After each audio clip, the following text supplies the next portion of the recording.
say hello. I can hear you really well, Dave. Oh, come on. I can hear you very well, sorry. Adam, how are you? I'm very good, very good. Okay, you're in Los Angeles at the moment, and a couple of nights ago you played in Vegas, which was the first time you played in front of a sort of a big crowd in about 6 or 8 or 9 or 10 months. What was it like?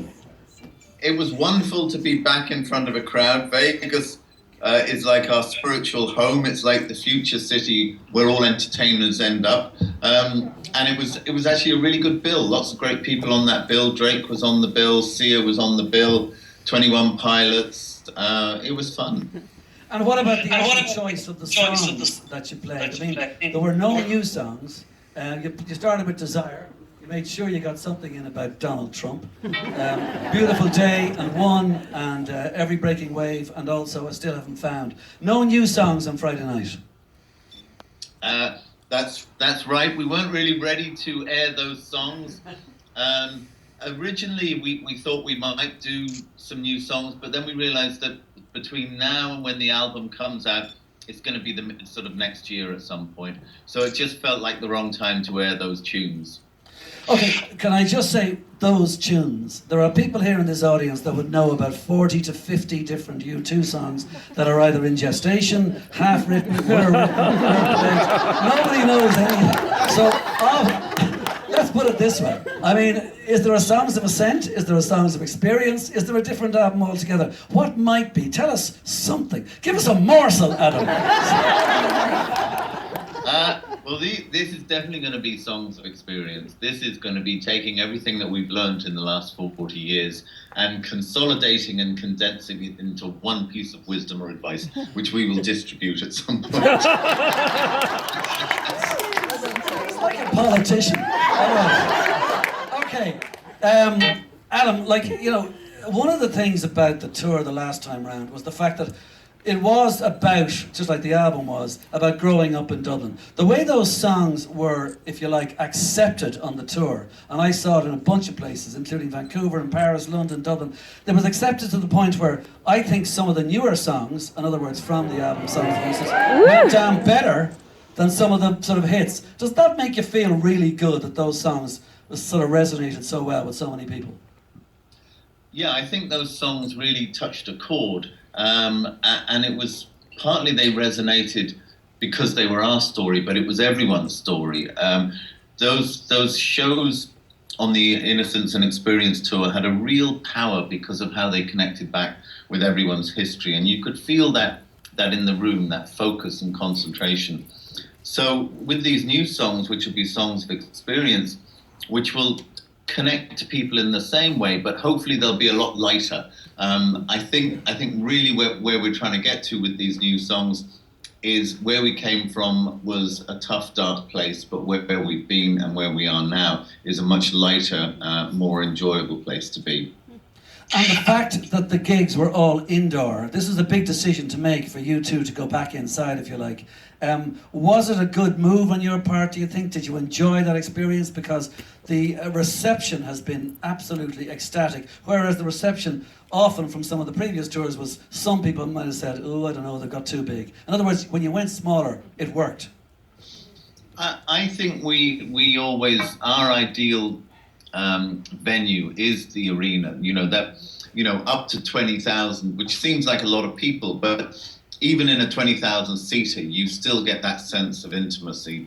When you go into stadiums, it is a different experience, and we've had some great stadium shows. I mean, Zoo TV was a stadium show, Pop Mart was a stadium show, 360 was stadium shows, but it's a different experience. There's more spectacle involved, and I think those indoor shows, much more about a musical experience, and there's a communing with the audience, and at the end of the day, we actually like to be the reason why people turn up in large crowds to be with each other and celebrate the music. But could that tour be an outdoor tour? Could it go outdoors? Would you want it to go outdoors? At this point, it's very hard to say what it could be until the record comes out and we see how those songs are received. My instinct is that it's not an outdoor tour. that's a Songs of Ascent or something else coming down the line. I think the intensity of the experience, and indeed the way the production was designed for the Innocence and Experience tour, I think it's indoor. Okay, well listen, do you realise like this is the weekend where so many people have come here to the Rock and Roll Hall of Fame to celebrate U2 in terms of 40 years. Okay, at U2 have organised this brilliant weekend here. Now the point about it is, and in the Rock and Roll Hall of Fame, there's very few bands, there's nobody that I can walk around and see where the same 4 members have been in a band for 40 years. Going back to the kitchen in Larry's house, I know there's been too many stories, but can you remember that? Because I know that the only reason you were allowed in is because you had a bass guitar. I can remember it, and I think it was orange. It was a very nice kitchen in the suburbs, but it was, we were thinking, playing a gig, we were thinking maybe have a 7-inch single out at some stage. We weren't thinking 40 years down the line. And there was a few of us there. There was Edge and his brother Dick, Bono and his friend Reggie Manuel. There was Steve Martin, another guy from school. And I mean, it was just, kids getting together to see if they could do anything. And I suppose out of it, the 4 remaining members of U2 were the ones who just went, this is what we want to do. We signed up for this. And then when you played in the school gym, and there's literally like 4 kind of kitchen tables stuck together with gaffer tape, and you stood up there. I mean, like, did you give everything you were to the Beach Boys covers and to Bye Bye Baby of the Bay City Rollers? Were they important to you, these songs? And the Rolling Stones. I think getting to the end of those songs was important. I'm not sure we figured out what to do when we got to the end. We just kind of stopped. But yeah, they were songs that were easy to play, and well, easy to play for someone, not so easy for us. That's good enough. Do you think in some ways, though, with the 40 years, that often, regardless of how good or how good the musicianship is these days with U2, do you think in some ways that it's not really about the best musicians, it's about the right musicians, and that's one of the reasons for the 40 years?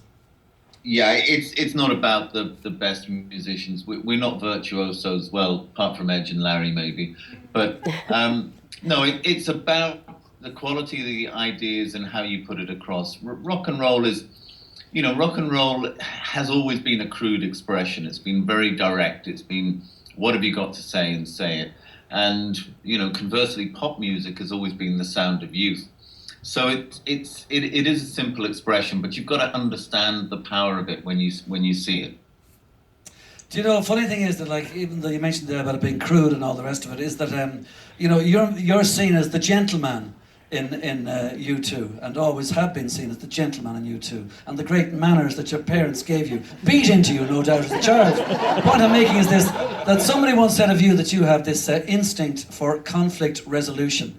Any fights in the studio lately that you had to break up? Nothing recently. No. Everyone's been getting on very, very well. The usual musical fights over recording and where to do it and, what to have for dinner, that sort of stuff. But everything's been fine. And what about, pre-Octung Baby, those days? Was it really that bad over in Berlin or back over there in Dublin or whatever? Was it kind of dodgy, and did it come together through conflict? That was one of the reasons why it's the best album for so many people here. It's a great album. Actually, it's probably my favourite record at this point. I think all of this stuff is usually centred around people not being able to articulate what they really want. And the thing about Achtung Baby was none of us really knew what it was going to be or what it was going to sound like. So there was a lot of friction and pulling it in different directions. As it happens, I think what we ended up with was a really, really great record, and there's some fabulous songs on that. And will there be fabulous songs on the next album?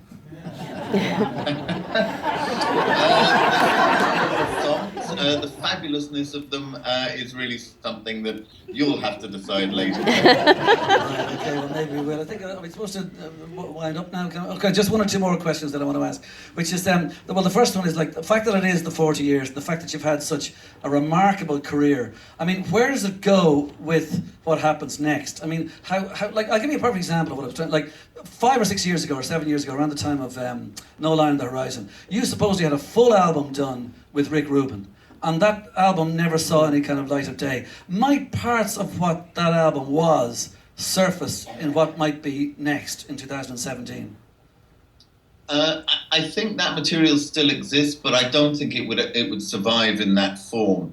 We're very good at going back to things and kind of cannibalizing them and taking the bits that we want. But I think if we were to do anything with Rick, we'd start again from scratch. Songs of Ascent is also in the pipeline. We're going to go back to that at some point. This feels like the end of a cycle for us. This record will probably there'll be some sort of change after that. We just won't be working at the same level of intensity after it. So, the future's wide open. It really depends on where we are in say, 4 or 5 years' time. And will you be bringing the 2016 tour that people saw, but not that many saw, because there weren't like 1,000 dates? There's plenty of other places to bring it in 2017. Is that what's going to be live in 2017, what we've seen in 2015? Yeah, that's what we want to do. We want to go back to that tour. We want to add in the extra songs from Songs of Experience, and we actually want to take it round to everyone. I think we maybe only did 9 or 10 cities the last time around, so really not many people saw it. And Friday night, the first time you've properly played this year in terms of an audience out front, I mean, what's it like? Is there any kind of we'd say in Ireland, a brown trouser moment? Is there anything? Do you know what I mean? Like it can't just be another gig, you know what I mean? Like, did you do a group hug before you went on stage? It's certain a brown trouser moment. That's very controversial. It's always great when we get back on stage. It is the place where it is just the four of us, effectively kind of alone, even though there's an audience out there. But it is the four of us on stage doing what we do best, and we have one of the greatest audiences in the world, and to get together with them is always a privilege, and we're very grateful for that. Do you ever feel that the gap between albums is just a little bit too long these days? I mean, like your last gap was about 5 years and 5 months. The Beatles were only around for 7 years.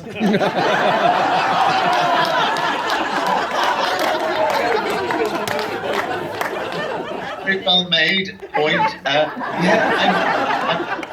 I'm mindful of the gap. I don't like the gap.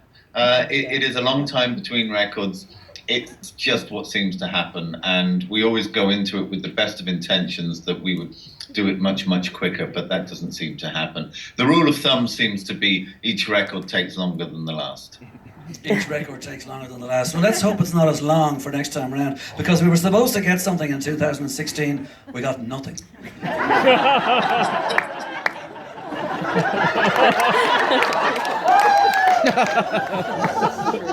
There is no certainty in life. Well,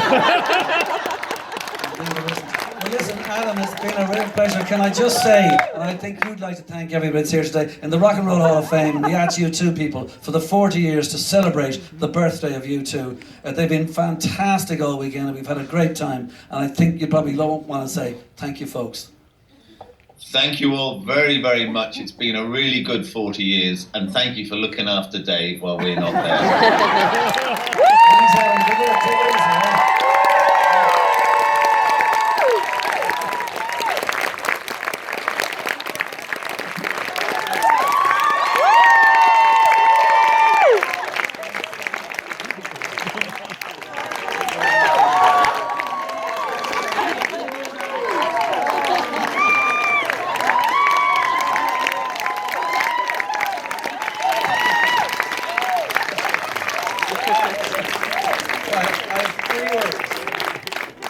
Best interview ever. About time somebody asked him those questions. You're still getting didn't get the title of one song. One song.